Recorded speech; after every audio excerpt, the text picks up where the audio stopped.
जी, तो स्टूडेंट्स अभी हम जो है वो स्टार्ट करने जा रहे हैं लाइंस ऑफ डिफेंस। जैसे कि मैंने आपको बताया कि जो हमारी इम्यूनिटी है वो basically three lines of defence पर बेस करती है। First line of defence, second line of defence and the third line of defence. तो today we are going to discuss the first line of defence. जो first line of defence है इसको हम external barrier भी कहते हैं, क्योंकि ये जो फर्स्ट लाइन ऑफ डिफेंस है ये हमारी स्किन के ऊपर बेस्ड है। और ये म्यूकस मेम्ब्रेन जो है बॉडी में उसके ऊपर बेस्ड है। और इसके अलावा जो हमारे डाइजेस्टिव जूसेस हैं और जो एसिड्स हैं उनके ऊपर बेस्ड है। जब भी किसी किस्म के जर्म को हमारी बॉडी में इंटर होना होता है तो वो सबसे पहले हमारे फर्स्ट लाइन ऑफ डिफेंस को फेस करता है। ये जो हमारी स्किन है that is the very major component of our immune system. Skin याद रखें कि largest organ of the body भी है। स्किन का बकायदा हमारी बॉडी में एक सिस्टम है जिसको हम बोलते हैं इंटेगुमेंट्री सिस्टम। स्किन जो है ये फर्स्ट बैरियर होता है जो जर्म्स को फेस करना पड़ता है जब वो बॉडी में एंटर होते हैं। स्किन के सेल्स इटसेल्फ भी जर्म्स के अगेंस्ट जो है वो डिफेंस रखते हैं। इसके अलावा हमारी स्किन के ऊपर कुछ ऐसे बैक्टीरिया भी मौजूद हैं, कुछ ऐसे माइक्रोब्स मौजूद हैं जो कि हमारे लिए डिफेंस का रोल प्ले करते हैं, which are good bacteria for us and ultimately they are fighting against all those invaders which are attacking on our body। तो इस तरह जो है हमारी स्किन जो है that work basically boundary line जैसे एक कैसल होता है और उसके गिर्द एक वॉल होती है जो कि उस कैसल की प्रोटेक्शन के लिए होती है। तो हमारी बॉडी भी एक कैसल है। तो हमारी जो वॉल है जो इसको प्रोटेक्ट कर रही है वो हमारी स्किन है। तो लेट स्टार्ट स्किन के स्किन जो है वो किस तरह रोल प्ले करती है इन आवर इम्यूनिटी। अगर हम इसको देखें तो skin is the main component of first line of defence, right. अब स्किन के मेन टू कंपोनेंट्स हैं। One is the outer most layer of the skin, जो स्किन की सबसे बाहर वाली लेयर होती है जिसको हम बोलते हैं एपिडर्मिस। एपिडर्मिस जो होती है ये बेसिकली इसमें कुछ खास किस्म के सेल्स होते हैं जिनको हम बोलते हैं क्रेटिनोसाइट्स, जो कि एक प्रोटीन बनाते हैं which is called as keratin. जो केराटिन प्रोटीन होती है ये प्रोटीन जो होती है that also defend against the germs. ये बेसिकली हमारे आउटर लेयर सेल्स में एक प्रोटीन बेस्ड लेयर होती है और इस केराटिन की वजह से भी जो माइक्रोब्स होते हैं they can not penetrate into our skin. तो दैट इज व्हाई केराटिन जो है वो एक डिफेंस रोल में प्ले करती है, बहुत इंपॉर्टेंट रोल। और जो सेल्स केराटिन को प्रोड्यूस करते हैं keratinocytes they are the part of epidermis. Then the lower layer of the skin that is called as dermis. This is very important. ये स्किन की थिक लेयर भी होती है और इसमें मुख्तलिफ किस्म के ग्लैंड्स होते हैं जिनमें से इंपॉर्टेंट ग्लैंड सेबेशियस ग्लैंड्स हैं। जो सेबेशियस ग्लैंड्स हैं दे प्रोड्यूस सीबम। सीबम जो होता है ये एक ऑयली सिक्रीशन होती है जो कि हमारी स्किन को ड्राई होने से भी बचाती है। और इसके अलावा ये जो ऑयली सिक्रीशन होती है sebum, this is also antiseptic. इसकी वजह से भी जो जर्म्स होते हैं they can not maintain their hold on the skin. ये वो हमारे स्किन के ऊपर अपना होल्ड मेंटेन नहीं कर सकते, सीबम उनको वहां पे रिटेन रहने नहीं देता। तो that is why sebum is also very important secretion of these sebaceous glands which are the parts of the dermis। अब डर्मस में एक और भी ग्लैंड होते हैं जिनको हम बोलते हैं स्वेट ग्लैंड्स, जो कि स्वेटिंग के साथ रिलेटेड होते हैं। इसमें दो किस्म के मोड्स होते हैं, मैक्रोक्राइन एंड एपोक्राइन। जो स्वेटिंग होती है basically that is also combination of different minerals, body water and sometime urea also. तो वो जो स्वेटिंग होती है that also act as antiseptic, वो भी एंटीसेप्टिक के तौर पर रोल प्ले करती है। तो हमारा जो स्वेट होता है वो भी हमारे लिए एक डिफेंस सिक्रीशन का काम करता है। उसके अलावा ये जो जितने भी मैंने आपको बताया कि सीबम है, स्वेट ग्लैंड्स स्वेट प्रोड्यूस कर रहे हैं। इसके अलावा लैक्टिक एसिड भी स्किन के सेल्स में प्रोड्यूस होता है, and these all are acting as natural antibiotics.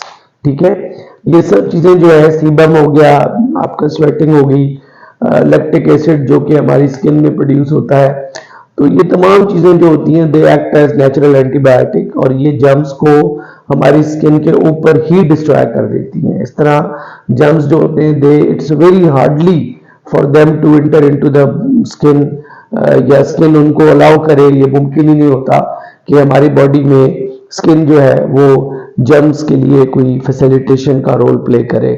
ऐसा कभी भी नहीं हो पाता, क्योंकि स्किन इटसेल्फ एक स्ट्रॉन्ग लेयर होती है बॉडी की, और ये फर्स्ट लाइन ऑफ डिफेंस का मेन कंपोनेंट भी होती है। इसके अलावा जैसे कि दूसरा जो कंपोनेंट है वो है म्यूकस मेम्ब्रेन। म्यूकस मेम्ब्रेन, आपको पता है कि mucus is a secretion of different body parts, जिसको जो बेसिकली ग्लाइकोप्रोटीन इन नेचर होता है म्यूकस। तो ये जो म्यूकस को स्प्लिट करने वाले सेल्स होते हैं they are called as pseudo stratified ciliated columnar epithelium. ये वो पूरा टिश्यू होता है pseudo stratified ciliated columnar epithelium जो कि म्यूकस प्रोड्यूस करता है। और इस किस्म का जो टिश्यू है that is located in our body at different places. For example you can see such type of membranes in the nasal passages, जो हमारी नेजल पैसेज है, वेस्टिब्यूल है, और इसके अलावा जो नेजल कैविटीज हैं वहां पर ये म्यूकस मेम्ब्रेन मौजूद होती है। हमारा जो रेस्पिरेटरी ट्रैक है that is called as trachea, ये वहां पर भी मौजूद होता है म्यूकस की मेम्ब्रेन, तो वहां पर भी म्यूकस प्रोड्यूस हो रहा है। ठीक है, और इसके अलावा that is also found in bronchus और ब्रोंक्यूल्स, ये यहाँ पर भी म्यूकस जो है वो मौजूद होता है। म्यूकस के साथ साथ चूंकि जो है वो यहाँ पर वर्ड यूज हुआ है सिलिएटेड एपिथेलियम, तो म्यूकस के साथ साथ छोटे छोटे आउटग्रोथ ऑफ सीलिया भी होती है। ये जो सीलिया होता है ये म्यूकस की जो मूवमेंट होती है उसको रेगुलेट कर रहा होता है। तो mucus is also present in over stomach lining also, हमारा जो डाइजेस्टिव ट्रैक है उसके अंदर भी मौजूद है, लेकिन वहां सीलिया नहीं है।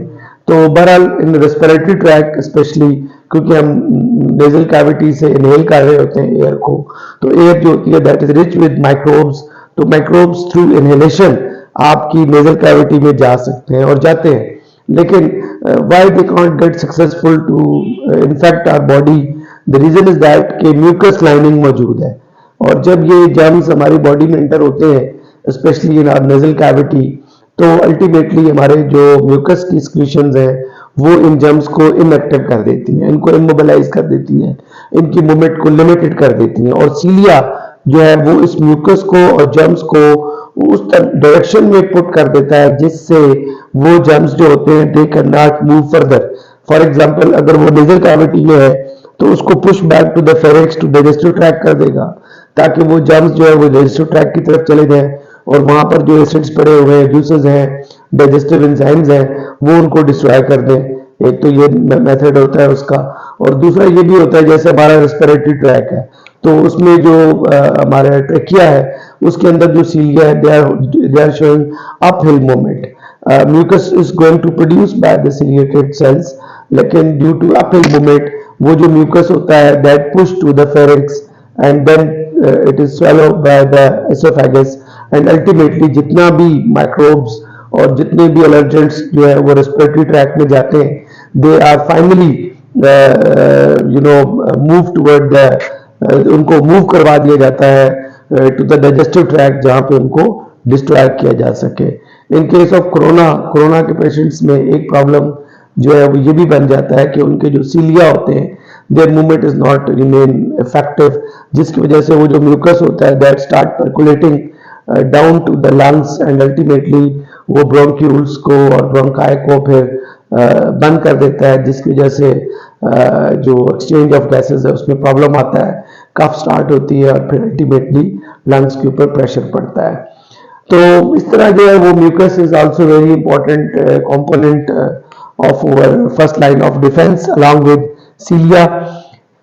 Then the third component is digestive enzymes and acids like HCl। जैसे कि मैंने आपको बताया कि आपका जो डाइजेस्टिव ट्रैक है that is also lined with mucus lining and इसमें जूसेस भी है, इसमें डाइजेस्टिव एंजाइम्स है, इसमें HCl है।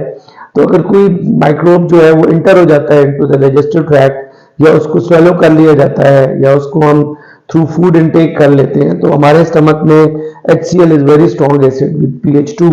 तो इट इज दैट पीएच जिस पे बहुत डिफिकल्ट होता है किसी भी बैक्टीरिया का या किसी भी वायरस का सर्वाइव करना। सिमिलरली गैस्ट्रिक जूसेस में पेप्सिन है, इसके अलावा इटसेल्फ म्यूकस भी मौजूद है, वो भी एज अ माइक्रोबिसाइडल रोल प्ले करता है, जर्म्स को डिस्ट्रॉय कर देता है। प्लस अगर अगर हम ड्यूडेनम में जाते हैं या इंटेस्टाइन में जाते हैं तो वहां पर पैंक्रियाटिक जूसेस है और इंटेस्टाइनल एंजाइम्स हैं which can be the combination of carbohydrate digesting enzymes like amylase, protein digesting enzymes. This is a group of enzymes like pepsin, trypsin, enterokinase, amylopsin भी वहाँ पर मौजूद है, that is amylase। और इसके अलावा वहाँ पर जो है वो लिपिड डाइजेस्टिंग एंजाइम्स भी हैं, लाइपेज न्यूक्लिक एसिड को डाइजेस्ट करने वाले एंजाइम्स भी होते हैं, न्यूक्लियसेस। तो these are all the components of germs also. तो ये बैक्टीरिया के भी यही कंपोनेंट्स होते हैं। तो अगर वहां पर बैक्टीरिया चले जाते हैं या वायरसेस चले जाते हैं तो these enzymes can destroy them also. In this way हमारे जो डाइजेस्टिव जूसेस हैं और हमारे जो एसिड्स हैं they are also playing a very much important role to prevent us from any kind of microbial attack. So this is all about first line of defense.